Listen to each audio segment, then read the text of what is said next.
Imagine a world where every twist, every unexpected turn, it isn't a roadblock, but more like a launch pad. Yeah. What if those really unpredictable parts of life were actually your greatest chances to grow? That's the core idea, really. Today, we're diving deep into exactly that. Yeah. How to truly learn to adapt to change. Not just, get through it, but actually thrive in uncertainty and embrace all those new possibilities. It's a fundamental shift we're talking about. It goes way beyond just like professional success. Right. We're looking at unlocking some really profound personal growth. Right, and boosting your mental well-being, finding strength when things feel, unpredictable. Exactly, when life throws those curveballs. So our mission for you in this deep dive is to bring together insights from workplace experts, mental health pros, coaches, researchers. All the relevant fields, basically. Yeah, aiming for a clear, actionable guide. How can you transform your relationship with change and uncertainty? So let's start by unpacking how we maybe redefine what change even means to us. Okay, so when change hits, our first reaction is often, whoa, disruption, or even threat. It's that gut feeling. That feeling of being knocked off balance. Precisely. Yeah. But what the research consistently shows, whether it's psychology or organizational studies, is that change isn't just a disruption, it's actually a crucial catalyst. A catalyst for what exactly? For personal growth, for resilience. It forces us out of our comfort zones, pushes an evolution that, honestly, we might never start on our own. And there's real power in leaning into that push, isn't there? When you actually embrace it, you don't just sort of endure it. No, you gain this sense of empowerment. It feels different. And it's not just a nice feeling. I mean, that McKinsey research is pretty stark. 70% of big organizational changes, they fail. 70%. Yeah. And the main reason usually isn't bad strategy. It's just intense resistance to the change itself. It really drives home that adaptability isn't just like a nice-to-have skill. No, it's fundamental. It's the engine for moving forward. So if that's true, the big question is, how do we actually shift that deep-seated perspective? The one that sees change as a threat. How do we flip the script? Our sources really emphasize seeing it explicitly as a learning opportunity. Just that one mental reframe. It has a huge impact. How so? Well, it measurably reduces anxiety and, maybe more importantly, it fosters genuine curiosity about what this new situation might actually offer. You start looking for the upside. That makes a lot of sense. Think about someone who's been in the same job for ages, maybe feeling a bit stuck. Right. Comfortable, but maybe stagnant. Exactly. Then suddenly a new position opens up. It looks intimidating.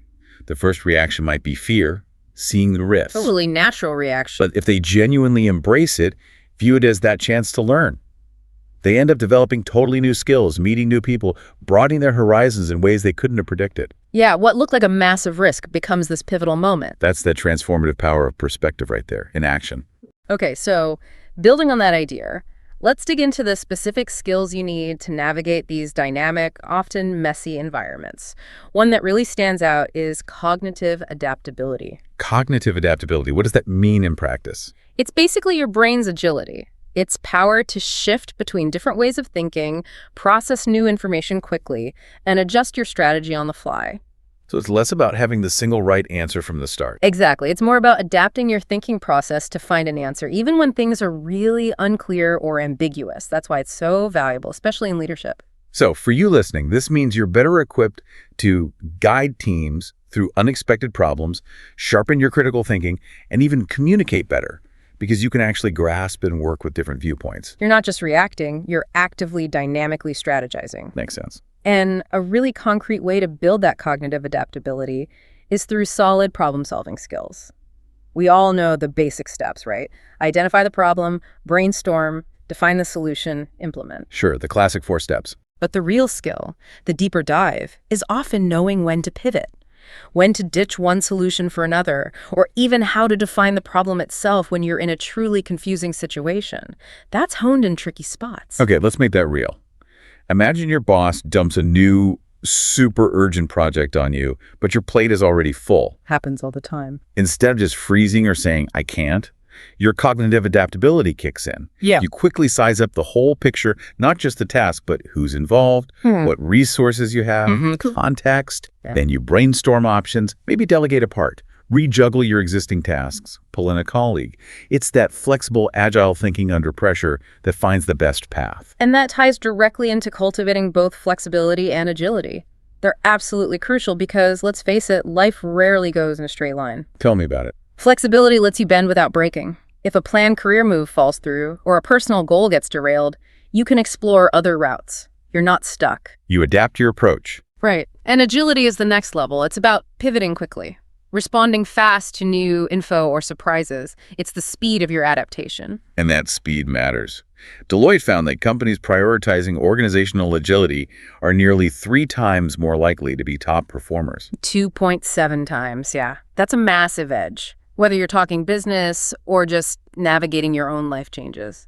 Okay, so we've got cognitive adaptability, flexibility, agility. What else? Well, there's a more subtle internal barrier we need to talk about, the ego. The ego. Gets a bad rap sometimes. It's not inherently bad, no, but it is fundamentally self-centered.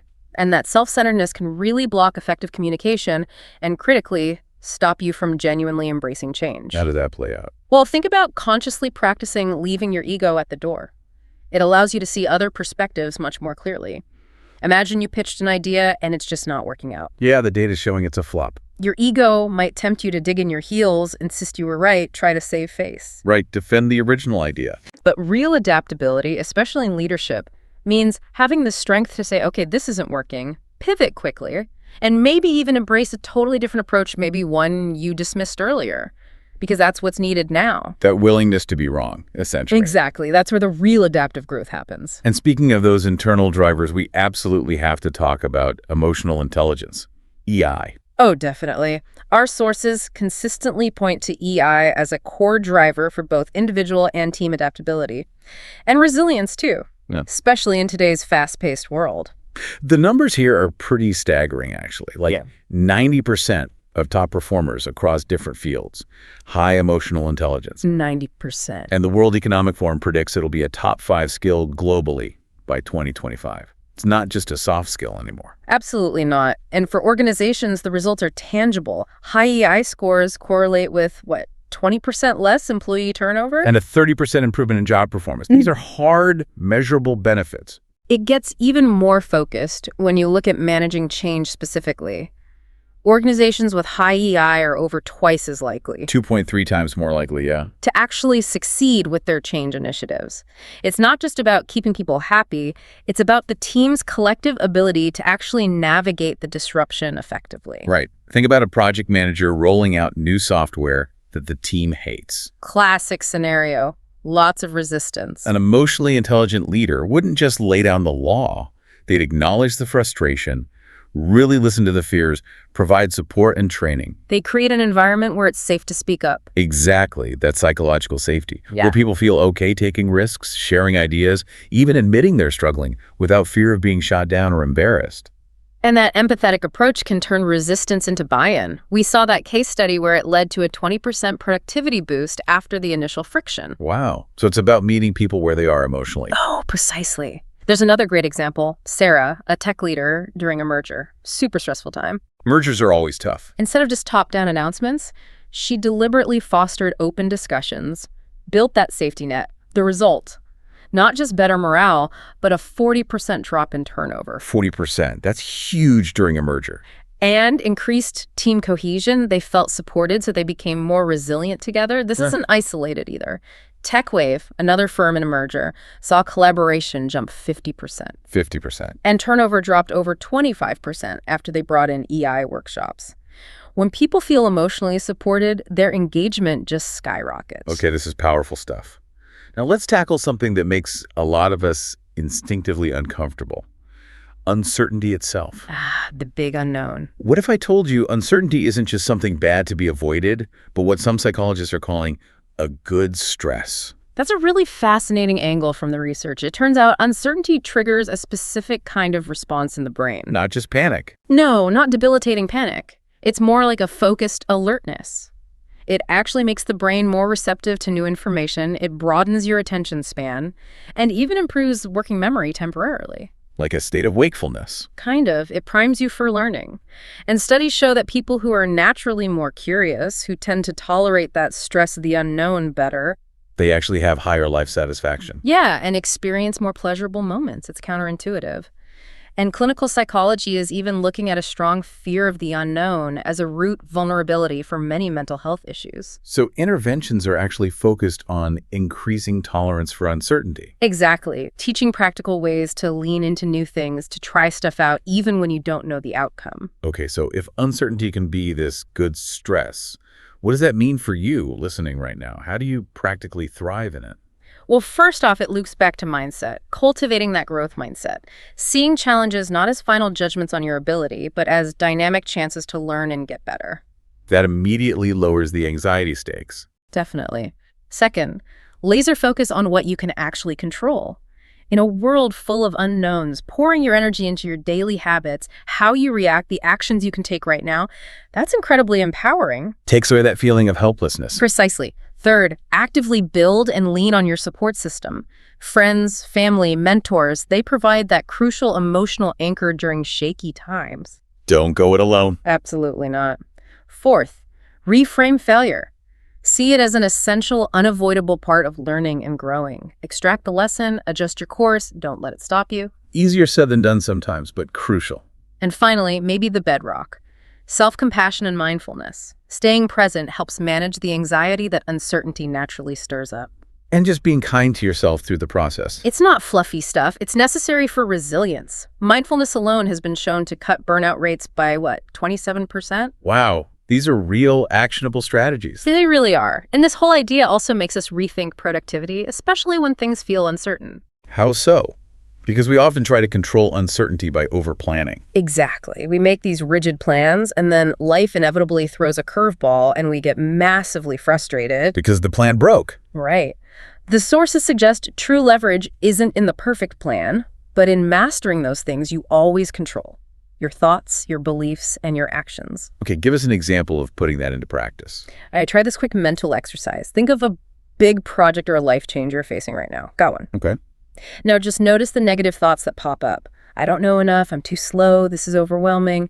Just jot them down mentally. Got it. Lots of those. Now step back. Are these absolute, unchanging truths? Or are they just feelings, assumptions, maybe old patterns? Mostly feelings and assumptions, probably. Okay.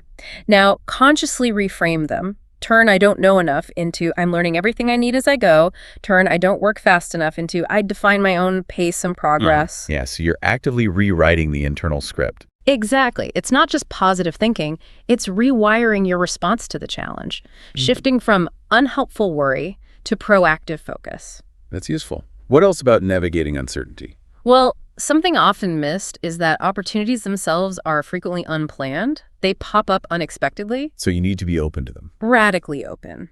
And that means tackling some common beliefs, like thinking it's a sign of weakness to ask for or accept help. Oh yeah, that's a big one for many people. But the truth is, every single successful person you can think of has asked for and received help countless times. It's not weakness. It's a strategic advantage. It opens doors. Good point. It's a skill, not a failing. And part of being strategic with your energy in uncertain times is learning the power of saying no. Setting boundaries. Yes, protecting your time, your focus, your energy. If you constantly feel swamped, chances are you're saying yes too often to things that don't truly align with your priorities. You get to choose where your resources go. That takes practice, but it's vital. Absolutely. And finally, let's connect this acceptance of uncertainty back to our social lives, even to big issues like polarization. How does embracing uncertainty help there? It fosters perspective taking, which is basically a cognitive form of empathy. It means consciously loosening our grip on our own rigid categories about people or situations. Seeing beyond the labels. Yeah, and genuinely trying to imagine someone else's worldview, their experience, rather than just assuming or imposing our own lens. So less black and white thinking. Exactly. And the research here is fascinating. Engaging in respectful dialogue, actually trading personal stories with people you disagree with, not debating points, but sharing experiences. Just listening to their narrative. Right. That can significantly reduce your own biases and lead to real mutual learning. We see this in efforts trying to bridge political divides. So simply hearing someone's story can change how you see their whole group. It can remarkably reduce implicit bias. It forces you to move beyond the simplistic labels and engage with the messy, nuanced complexity of another human being. It helps us connect across divides, but also see the diversity within our own groups, too. So it helps you see the shades of gray everywhere. Precisely. Moving away from that us versus them mentality. Okay, so wrapping this all up, what does this mean for your journey, for everyone listening? The key takeaways seem pretty clear. Yeah, change and uncertainty, they aren't enemies to be fought off. No, they're powerful catalysts, internal catalysts for huge personal growth, for building resilience, even for deeper connections with others. And you have the tools. By reframing your perspective, boosting that emotional intelligence, embracing the good stress of the unknown, And really mastering what you can control, your thoughts, your beliefs, your actions. you really can thrive no matter what the landscape looks like. So here's a final thought to leave you with. What small step, maybe one that feels a little uncomfortable at first, will you take today to lean into an unknown? Trusting that maybe that initial discomfort, it isn't just discomfort, it's actually equipping you for something better, something you couldn't possibly have planned for.